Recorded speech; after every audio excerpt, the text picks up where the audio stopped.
as a scientist, I understood that my purpose was to rescue animals, because what I learned as a young girl, that in rescuing animals, I actually rescued myself. I gave purpose to my own life. Got my veterinary degree, and as you mentioned, I worked for many years overseas with wildlife. It's where I developed my passion for conservation.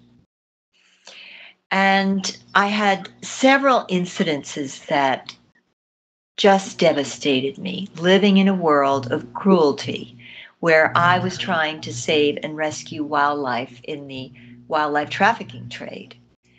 And it was devastating. And I mention stories in the book, but there's one particular story that just broke me down, just completely shut me down when I could not save these astonishingly beautiful hyacinth macaws that were brought into our little clinic in Asia. These birds had been stuffed into suitcases, smuggled. And by the time I arrived at the clinic and they arrived at the clinic, they were all dead. Well, I fell down on my knees and didn't want to get up. I didn't want to live in a world where such cruelty and abuse existed. And it took me a long time to recover from that depth of that heartbreak.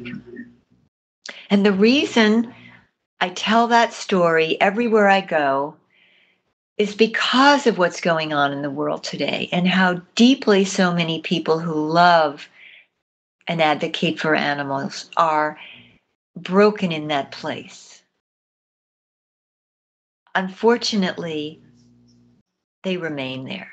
And so far on my book tour, in the last 4 months, people come up to me constantly.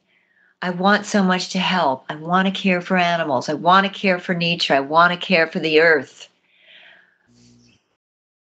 But I'm too brokenhearted. I just can't do it.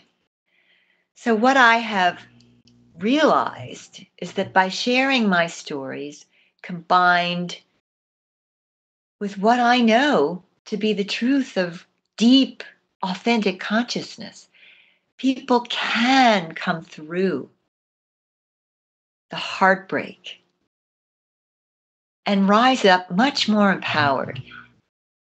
And, Martin Luther King Jr. said, life's most persistent, urgent question is, what are we doing for others?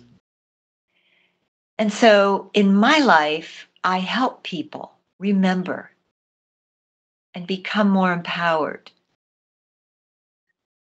to do the work that they were called to do in this life. It's waking up, it's moving through the heartbreak that we see all around us. And Carolyn, you know of what I speak. And carry on empowered and strengthened. And as our dear friend Andrew quotes Rumi said in the devastation of heartbreak, we find that divine passion that can awaken the dead. That's why I do what I do, and it's why I continue to work with animals. And I tell everyone out there who loves and cares for animals,